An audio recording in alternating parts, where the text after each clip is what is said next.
할렐루야. 하나님의 은혜와 평강이 새벽을 깨어 예배하시는 성도님들의 심령과 가정에 충만하기를 소망합니다. 아방을 가리켜 이전의 모든 사람보다 여호와 보시기에 악을 더욱 행하던 자라고 말씀합니다. 악독한 왕이라는 것을 알 수 있는 것입니다. 그리고 그 악독한 왕 앞에서 그 왕의 잘못됨을 그 누가 말할 수 있겠습니까? 그런데 하나님의 말씀에 붙들린 엘리야만큼은 하나님의 말씀에 선포함을 통하여 그 죄된 자리를 돌이킬 것을 가리키는 것이죠.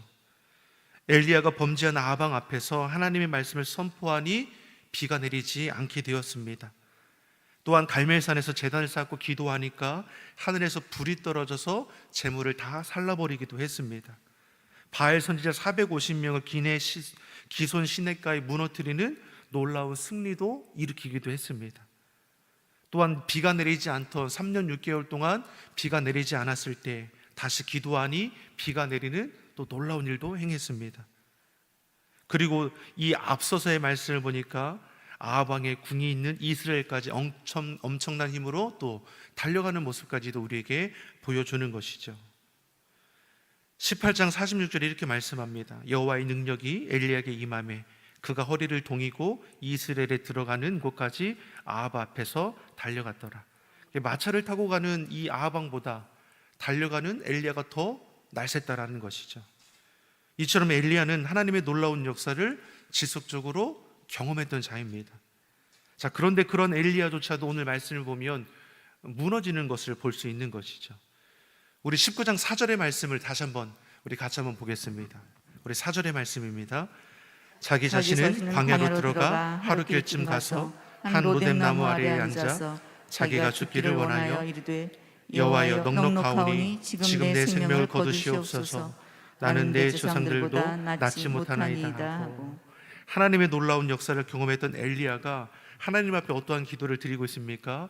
나는 이제 충분합니다. 죽기를 자처하고 있는 모습을 보이고 있는 것이죠. 자신의 처지를 한탄하면서 이제 차라리 죽는 게 더 낫겠습니다 라고 지금 기도하는 것이죠. 이제까지 엘리야의 인생의 길은 참으로 놀라웠습니다. 그런데 왜 이렇게 쉽게 포기하는 인생이 되어버리는 것인가? 1절에 뭐라고 기록되어 있습니까? 아합이 엘리야가 행한 모든 일과 그가 어떻게 모든 선지자를 칼로 죽였는지를 이세벨에게 말하니, 앞서 이루었던 모든 일들을 아합 왕이 자신의 아내 이세벨에게 말하니까 이세벨이 어떤 일을 벌이게 되는 겁니까? 엘리야를 잡아 죽이겠다 선포하고 많은 군사를 저에게 보내버리게 되었다라는 것이죠. 그리고 그 소식을 듣게 된 이 엘리야의 마음이 한순간에 무너지게 되었다라는 것을 우리가 보게 되는 것입니다. 2절의 말씀 보겠습니다. 2절의 말씀 같이 보겠습니다. 이세벨이 사신을 엘리야에게 표현하여 이르되 내가 내일 이맘때에는 반드시 내 생명을 저 사람들 중 한 사람의 생명과 같게 하리라. 그렇게 하지 아니하면 신들이 내게 벌 위에 벌을 내림이 마땅하니라 한지라. 아멘. 이세벨이 어떠합니까? 어떻게 해서든 내가 엘리야를 내일 이맘때쯤은 죽이리라 작정을 하고 악한 마음을 품고 군사를 내어 보내는 것을 보게 되는 것이죠. 앞서서 엘리야는 놀라운 역사를 이루지 않았습니까? 그럼에도 불구하고 어떻습니까? 그 두려움에 붙들리니까 그렇게 능력 있던 엘리야도 한순간에 무너질 수 있다라는 것이죠. 그러한 이세벨의 악한 마음을 엘리야가 듣게 되니까 3절에 그가 고백하는 것이 무엇입니까? 3절의 말씀을 같이 보겠습니다. 그가 이 형편을 보고 일어나 자기 생명을 위해 도망하여 유다에 속한 브엘세바에 이르러 자기의 사원을 그곳에 머물게 하고. 엘리야가 어떻습니까? 이 형편을 보고 자기가 처한 상황을 살피는 것이죠. 이세벨이 자신을 죽이고자 군사를 보낸다라는 소식에 그 형편에 마음을 두는 것이죠. 형편의 마음을 빼앗기니까 어떠합니까? 그렇게 능력 있던 엘리야도 자기 생명을 위하여 도망하고 있다라는 것을 볼 수 있는 것이죠. 자기 생명을 위해서 도망하는 것입니다. 생명을 위해 도망하기로 생각했을 때부터 이미 엘리야는 패배의 걸음을 걷는 거 아니겠습니까? 이전 같았으면 엘리야가 어떻게 했겠습니까? 바알 선지자 450명과 대결을 벌일 때도 두려움 없이 행하지 않았습니까? 하늘을 향해서 믿음으로 선포하고 하나님의 역사를 구하지 않았습니까? 하나님을 바라볼 때는 환경에 눌리지 않는다는 것이죠. 근데 환경에 붙들리게 되니까 어떻습니까? 환경에 짓눌리게 되는 것이죠. 그리스도인들은 내 생명을 위해 사는 자가 아니죠. 하나님의 영광을 위해 사는 자입니다. 아멘이시죠? 우리의 삶을 통해서 누가 영광을 받으셔야 합니까? 하나님께서 영광을 받으셔야죠. 그럴 때에 우리는 환경과 상황을 뛰어넘을 수 있는 것이죠. 근데 엘리야가 어떻습니까? 이 형편, 상황에 걸려 넘어지게 되었습니다. 사랑하는 성도 여러분, 환경과 형편에 마음을 빼앗기는 자가 아니라 하나님께 마음을 붙들리는 저와 여러분이 되기를 예수님의 이름으로 축원합니다. 환경은 우리의 적수가 될 수 없는 것이죠. 사람의 소리도 우리를 두렵게 할 수 없습니다. 허탄한 것들에 우리의 마음이 흔들리지 않아야 하는 것이죠. 내 생명은 하나님께서 지키십니다. 내 인생은 하나님께서 보존해 주십니다. 사람이 내게 어찌할 수 있겠습니까? 이러한 믿음과 이러한 선포를 통해서 우리는 삶을 견고히 세워갈 수 있는 것이죠. 이렇듯 승리의 산꼭대기에서 이제는 어떻습니까? 절망의 계곡으로 내려오는 엘리야의 모습입니다. 자포자기하지 않습니까? 로뎀나무 아래 앉아서 차라리 하나님 이제 죽고자 합니다, 허탄한 모습을 보게 됩니다. 그러면 그런 엘리야를 향해서 하나님께서 어떻게 하실까? 책망하십니까? 아니죠. 저에게 찾아와 위로해 주시는 것을 볼 수 있습니다. 우리도 지칠 때 있지 않습니까? 믿는다고 하지만 삶의 환경에, 삶의 문제 앞에 낙심하여 넘어질 때가 있는 것이죠. 그럴 때 하나님께서 우리를 어떻게 하십니까? 책망하십니까? 아니죠. 엘리야에게 행하신 대로 우리 삶의 자리에도 위로자로 찾아오심을 믿습니다. 5절의 말씀을 보겠습니다. 5절의 말씀 같이 보겠습니다. 로뎀나무 아래 누워 자더니 천사가 그를 어루만지며 그에게 이르되 일어나서 먹으라 하는지라.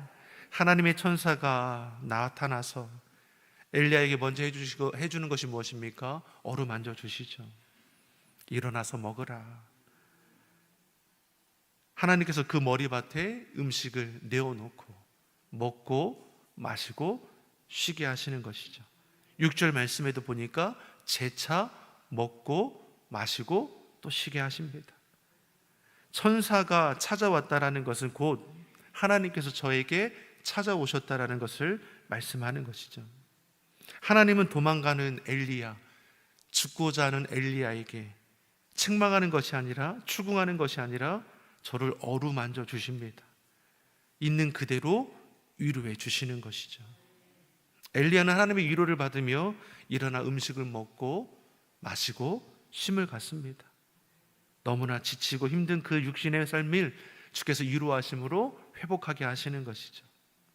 그런 엘리야에게 하나님께서는 또 어떻게 살펴주십니까? 7절의 말씀입니다. 7절의 말씀 같이 보겠습니다. 여호와의 천사가 또 다시 와서 어루만지며 이르되 일어나 먹으라. 내 갈 길을 다 가지 못할까 하노라 하는지라. 아멘.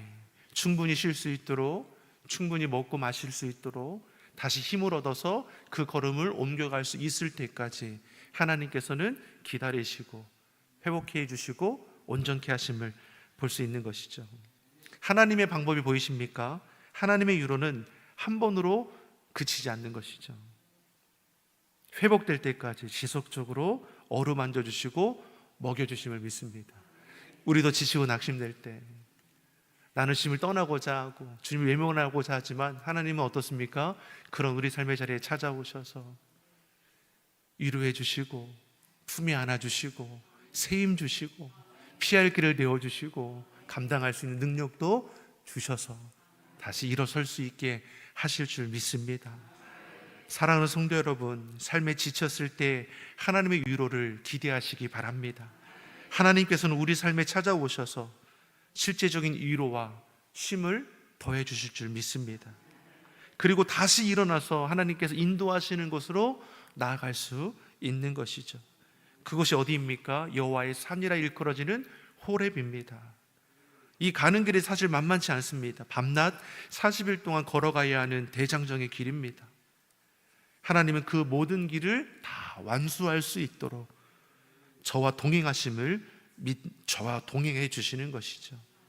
하나님께서는 믿는 자들의 그 사명의 길을 결코 외면하지 않으십니다. 함께 동행해 주시고 때마다 위로해 주시고 감당할 수 있도록 앞서가시는 것이죠. 그러기에 우리가 지치고 낙심됐을 때에도 온전하신 주의 뜻을 이루어가는 자가 될 수 있는 겁니다. 내 힘으로, 내 능력으로 주의 일을 감당할 수 없는 것이죠. 사명의 길은, 순종의 길은 여호와 하나님을 의지하여 나아가는 길임을 우리는 잊어서는 안 될 것입니다.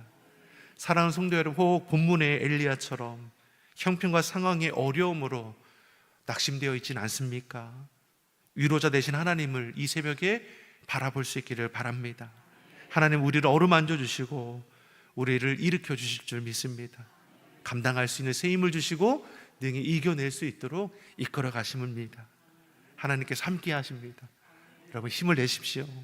하나님과 동행함으로 끝까지 우리 주신 사명의 길을 완주하여 나아갈 수 있는 우리 온 새벽 예배자들이 되기를 예수님의 이름으로 축복합니다.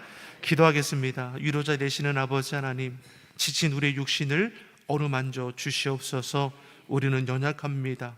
순간순간 지쳐 쓰러질 때 하늘의 위로를 우리 가운데 내리어 주셔서 영혼에게 강건함을 더하여 주시고 상황에 따라 넘어지는 신앙이 아니라 주의 사명을 끝까지 감당함으로 하나님을 기쁘시게 하는 우리 모든 예배자들이 되게 하여 주시옵소서. 감사드리며 예수님의 이름으로 기도드립니다. 아멘.